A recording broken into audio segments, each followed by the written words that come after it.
दोस्तों, कहानी कलाकार शैलजा शैली का आप सबको बहुत बहुत नमस्कार। और आज मैं आपको ऐसी कहानी सुनाने जा रही हूँ जो मुझे बेहद पसंद है और मेरे दिल के करीब है। आइए सुनते हैं प्रेमचंद, जी हाँ, मुंशी प्रेमचंद्र जी की कहानी ईद गाह। रमज़ान के पूरे 30 रोज़ों के बाद ईद आई है। गांव में कितनी हलचल है। ईदगाह जाने की तैयारियां हो रही हैं।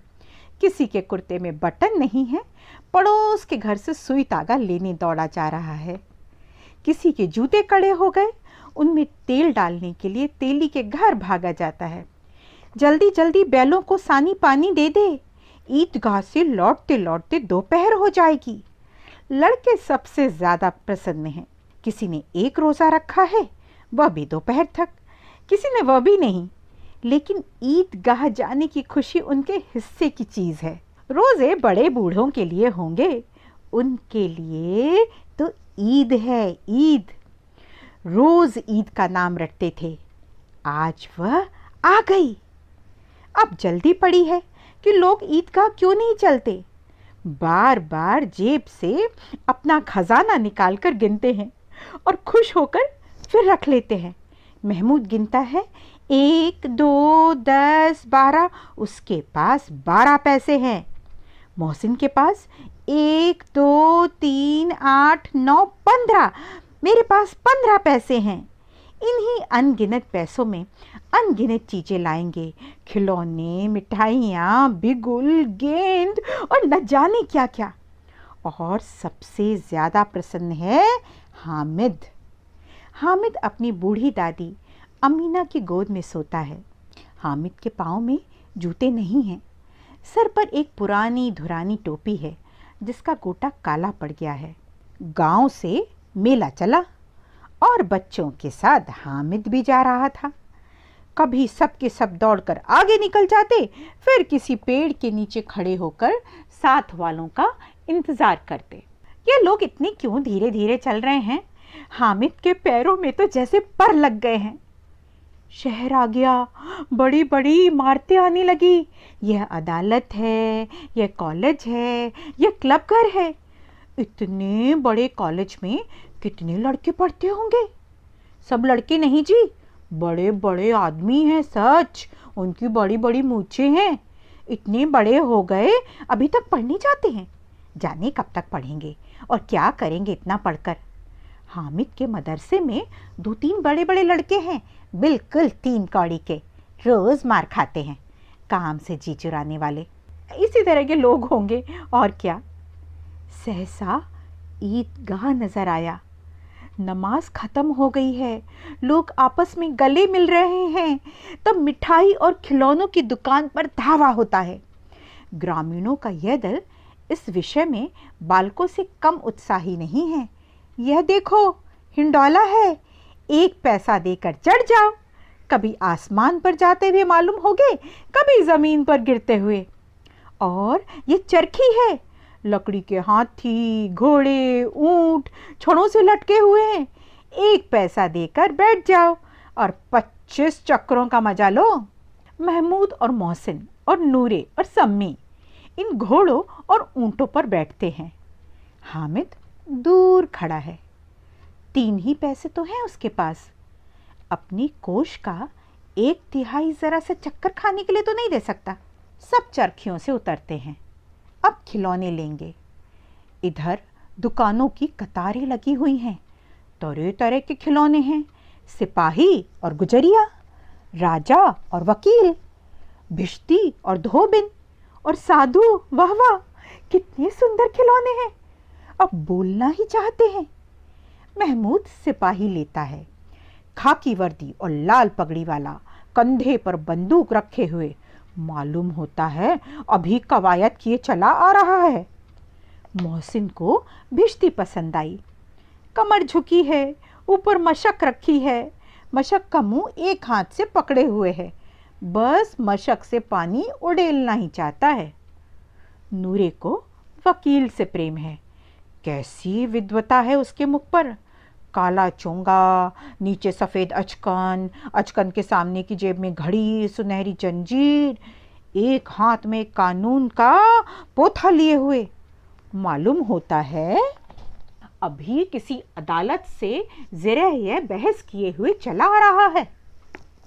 यह सब 2-2 पैसे के खिलौने हैं। हामिद के पास कुल 3 पैसे हैं। इतने महंगे खिलौने वह कैसे ले? खिलौना कहीं हाथ से छूट पड़े तो चूर चूर हो जावे, जरा पानी पड़े तो सारा रंग धुल जाए। ऐसे खिलौने लेकर वह क्या करेगा? लेकिन ललचाई हुई आंखों से खिलौने को देख रहा है और चाहता है कि ज़रा देर के लिए उन्हें हाथ में ले सकता है। खिलौनों के बाद मिठाइयाँ आती हैं। किसी ने रेवड़ियाँ ली, किसी ने गुलाब जामुन, किसी ने सोहन हलवा। सभी मज़े से खा रहे हैं। मिठाइयों के बाद कुछ दुकानें लोहे की चीज़ों की हैं, कुछ गिल्लट और कुछ नकली गहनों की। लड़कों के लिए यहाँ कोई आकर्षण नहीं था, वे सब के सब आगे बढ़ जाते हैं। हामिद लोहे की दुकान पर रुक जाता है। कई चिमटे रखे हुए थे। उसे ख्याल आया, दादी के पास चिमटा नहीं है। तवे से रोटियां उतारती है तो हाथ जल जाता है। अगर वह चिमटा लेकर जाकर दादी को दे दे तो वह कितनी प्रसन्न होगी। फिर उनकी उंगलियां भी कभी ना जलेंगी। घर में एक काम की चीज़ तो हो जाएगी। खिलौनों से क्या फ़ायदा? हामिद के साथी आगे बढ़ गए हैं। सबील पर सबके सब शरबत पी रहे हैं। देखो सब कितने लालची हैं। इतनी मिठाइयाँ ली, मुझे किसी ने एक भी ना दी। उस पर कहते हैं मेरे साथ खेलो, मेरा ये काम करो। अब अगर किसी ने कोई काम करने को कहा तो पूछूंगा, खाए मिठाइयाँ, खुद का मुंह सड़ेगा, फोड़े फुंसियाँ निकलेंगी, अब की जबान ही चटोरी हो जाएगी। सबके सब हंसेंगे कि हामिद ने चिमटा लिया है। हंसे मेरी बला से। उसने दुकानदार से पूछा, ये चिमटा कितने का है? दुकानदार ने उसकी ओर देखा और कोई आदमी साथ ना देकर कहा, ये तुम्हारे काम का नहीं है बेटा। बिकाऊ है कि नहीं? बिकाऊ क्यों नहीं है? और यहाँ क्यों लाद कर लाए हैं? तो बताते क्यों नहीं कि क्या पैसे का है? 6 पैसे लगेंगे। हामिद का दिल बैठ गया। ठीक ठीक बताओ। ठीक ठीक 5 पैसे लगेंगे। लेना हो तो लो, नहीं तो चलते बनो। हामिद ने कलेजा मजबूत करके कहा, 3 पैसे लोगे? यह कहता हुआ वह आगे बढ़ गया कि दुकानदार की घुड़कियां ना सुने। लेकिन दुकानदार ने घुड़कियां नहीं दी, बुलाकर चिमटा दे दिया। हामिद ने उसे इस तरह कंधे पर रखा मानो बंदूक है और शान से अकड़ता हुआ साथियों के पास आया। ज़रा सुने सबके सब क्या क्या आलोचनाएं करते हैं। मौसी ने हंसकर कहा, ये चिमटा क्यों लाया है पगले, इससे क्या करेगा? हामिद ने चिमटे को जमीन पर पटक कर कहा, जरा अपनी भिश्ती जमीन पर गिरा दो, सारी पसलियां चूर चूर हो जाएंगी बच्चों की। महमूद बोला, तो ये चिमटा कोई खिलौना है? खिलौना क्यों नहीं, अभी कंधे पर रखा बंदूक हो गई, हाथ में लिया फकीरों का चिमटा हो गया। चाहूं तो इसे मंजीरे का काम भी ले सकता हूं। एक चिमटा जमा दूं तो तुम लोगों के सारे खिलौनों की जान निकल जाए। तुम्हारे खिलौने कितना ही जोर लगाएं, मेरे चिमटे का बाल भी बांका नहीं कर सकते। मेरा बहादुर शेर है चिमटा, रुस्तमे हिंद है चिमटा। सम्मी ने खंजरी ली थी। प्रभावित होकर बोला, मेरी खंजरी से बदलोगे? 2 आने की है। हामिद ने खंजरी की ओर उपेक्षा से देखा। मेरा चिमटा चाहे तो तुम्हारी खंजरी का पेट फाड़ डाले। बस एक चमड़े की झिल्ली लगा दी, डब डब बोलने लगी। जरा सा पानी लग जाए तो खत्म हो जाए। मेरा बहादुर चिमटा आग में, पानी में, आंधी में, तूफान में बराबर डटा रहेगा, समझे? चिमटे ने सभी को मोहित कर लिया, लेकिन अब पैसे किसके पास धरे हैं? फिर मेले से दूर भी तो निकल आए हैं। 9 कब के बज गए हैं, धूप तेज हो रही है, घर पहुंचने की जल्दी हो रही है। बाप से जिद भी करें तो चिमटा नहीं मिल सकता है। हामिद है बड़ा चालाक, इसलिए बदमाश ने अपने पैसे बचा कर रखे थे। अब बालकों के 2 दल हो गए थे, एक और मिट्टी, दूसरी ओर लोहा। अगर कोई शेर आ जाए, मियाँ भिश्ती के छक्के छूट जाएं, मियाँ सिपाही मिट्टी की बंदूक छोड़कर भागे, वकील साहब की नानी मर जाए, चोंगे में मुंह छिपाकर जमीन पर लेट जाए, मगर ये चिमटा, ये बहादुर, ये रुस्तमे हिंद लपक कर शेर की गर्दन पर सवार हो जाएगा और उसकी आंखें निकाल लेगा। मोहसिन ने एड़ी चोटी का जोर लगाकर कहा, अच्छा पानी तो नहीं भर सकता। हामिद ने चिमटे को सीधा खड़ा करके कहा, भिश्ती को एक डांट बताएगा ना तो दौड़ा हुआ पानी लाकर द्वार पर छिड़कने लगेगा। मोहसिन परास्त हो गया, पर महमूद ने कुमुक पहुंचाई, अगर बच्चू पकड़े जाए तो अदालत में बधे बधे फिरेंगे, तब वकील साहब के ही पैरों पड़ेंगे। हामिद इस प्रबल तर्क का जवाब ना दे सका। उसने पूछा, हमें पकड़ने कौन आएगा? नूरे ने अकड़ कर कहा, यह सिपाही बंदूक वाला। हामिद ने मुंह चिढ़ाकर कहा, ये बेचारे हम बहादुर रुस्तमे हिंद को पकड़ेंगे? अच्छा लाओ, अभी जरा कुश्ती हो जाए, इसकी सूरत देखकर दूर से भागेंगे, पकड़ेंगे क्या बेचारे। मोहसिन को एक नई चोट सूझ गई। तुम्हारे चिमटे का मुंह रोज आग में जलेगा। उसने समझा था कि हामिद लाजवाब हो जाएगा, लेकिन यह बात नहीं हुई। हामिद ने तुरंत जवाब दिया, आग में बहादुर ही कूदते हैं जनाब। आग में कूदना वह काम है जो रुस्तमे हिंद ही कर सकता है। महमूद ने एक जोर लगाया, वकील साहब कुर्सी मेज पर बैठेंगे, तुम्हारा चिमटा तो बावर्ची खाने में जमीन पर पड़ा रहेगा। इस तर्क ने सम्मी और नूरे को भी सजीव कर दिया। कितने ठिकाने की बात कही है पट्टे ने। चिमटा बावर्ची खाने में पड़े रहने के सिवाय और कर क्या सकता है? हामिद को कोई फड़कता हुआ जवाब न सूझा तो उसने धांधली शुरू की, मेरा चिमटा बावर्ची खाने में नहीं रहेगा। वकील साहब कुर्सी पर बैठेंगे तो जाकर उन्हें जमीन पर पटक देगा और उनका कानून उनके पेट में डाल देगा। कानून को पेट में डालने वाली बात छा गई, ऐसी छा गई कि तीनों शूरमा मुंह ताकते रह गए। हामिद ने मैदान मार लिया, उसका चिमटा रुस्तमे हिंद है। अब इसमें मोहसिन, महमूद, नूरे, सम्मी किसी को भी आपत्ति नहीं हो सकती। औरों ने 3-3, 4-4 आने पैसे खर्च किए, पर कोई काम की चीज ना ले सके। हामिद ने 3 पैसे में रंग जमा लिया। सच ही तो है, खिलौनों का क्या भरोसा, टूट फूट जाएंगे। हामिद का चिमटा तो बना रहेगा बरसों। संधि की शर्तें तय होने लगी। मोहसिन ने कहा, जरा अपना चिमटा दो, हम भी तो देखें, तुम हमारा भिश्ती लेकर देखो। महमूद और नूरे ने भी अपने अपने खिलौने पेश किए।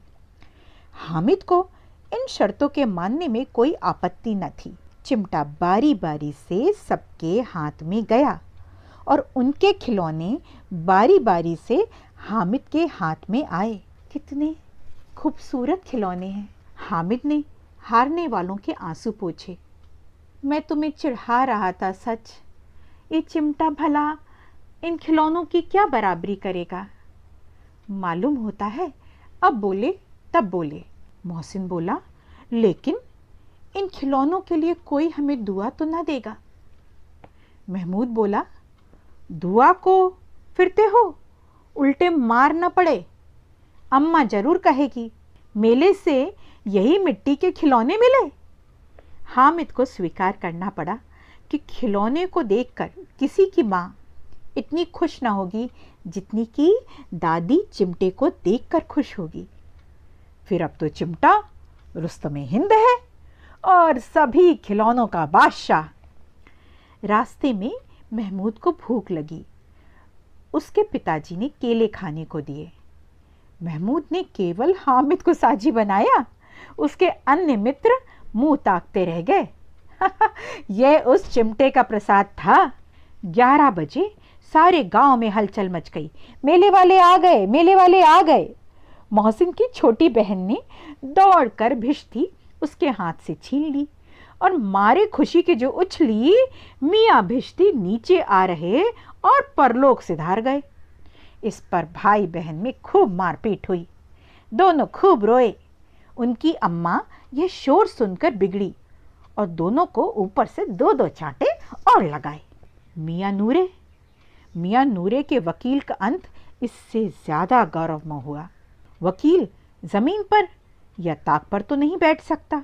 दीवार में 2 खूंटियां गाड़ी गई, उन पर लकड़ी का एक पटरा रखा गया, पटरे पर कागज का कालीन बिछाया गया। वकील साहब राजा भोज की भांति सिंहासन पर विराजे। नूरे ने उन्हें पंखा झलना शुरू किया। मालूम नहीं पंखे की हवा से या पंखे की चोट से वकील साहब का चोला माटी में मिल गया। फिर बड़े जोर शोर से मातम हुआ और वकील साहब की अस्थि घूरे पर डाल दी गई। अब रहा महमूद का सिपाही। उसे झटपट गांव का पहरा देने का चार्ज मिल गया। लेकिन पुलिस का सिपाही पालकी पर चलेगा। एक टोकरी आई, उसमें कुछ लाल रंग के फटे पुराने चिथड़े बिछाए गए जिसमें सिपाही साहब आराम से लेटे। नूरे ने यह टोकरी उठाई और अपने द्वार पर चक्कर लगाने लगे। उनके छोटे दोनों भाई सिपाही की तरह छोने वालों जागते लो, चोने वालों जागते लो पुकारते चलते हैं। महमूद को ठोकर लग जाती है। टोकरी उसके हाथ से छूटकर गिर पड़ती है। मियाँ सिपाही अपनी बंदूक लिए जमीन पर आ जाते हैं और उनकी एक टांग टूट जाती है। महमूद को आज मालूम पड़ा कि वह कितना अच्छा डॉक्टर है। उसको एक ऐसा मरहम मिल गया जिससे वह टूटी टांग को आनंद फानंद में जोड़ सकता है। टांग जोड़ दी जाती है, लेकिन सिपाही को जो ही खड़ा किया जाता है टांग जवाब दे जाती है। शल्य क्रिया असफल हुई। तब उनकी दूसरी टांग भी तोड़ दी गई। अब कम से कम एक जगह तो बैठो आराम से। अब मियाँ हामिद का हाल सुनिए। अमीना उसकी आवाज़ सुनते ही दौड़ी और उसे गोद में उठाकर प्यार करने लगी। सहसा उसके हाथ में चिमटा देखकर वो चौंकी। ये चिमटा कहाँ था? मैंने मोल लिया है। कितने पैसे में? 3 पैसे दिए। अमीना ने छाती पीट ली। ये कैसा बेसमझ लड़का है। दोपहर हुआ, कुछ खाया न पिया, लाया क्या? ये चिमटा। सारे मेले में तुझे कोई और चीज ना मिली जो ये लोहे का चिमटा उठा लाया? हामिद ने कहा, तुम्हारी उंगलियां तवे से जल जाती थी, इसलिए मैंने इसे ले लिया। दादी का क्रोध तुरंत प्यार में बदल गया। बच्चे में कितना त्याग, कितना सद्भाव और कितना विवेक है। दूसरों को खिलौने लेते और मिठाई खाते देखकर इसका मन न ललचाया होगा। वहाँ भी इसे अपनी बुढ़िया दादी की याद बनी रही। अमीना का मन गदगद हो गया। वह रोने लगी।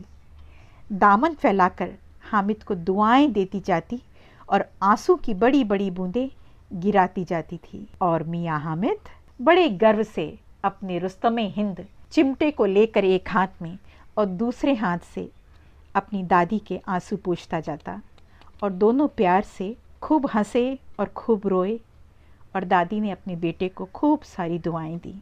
तो दोस्तों, साथियों, मेरे प्यारे बच्चों, ये मुंशी प्रेमचंद द्वारा लिखित ये कहानी ईद का आपको कैसी लगी मुझे ज़रूर बताना, है ना।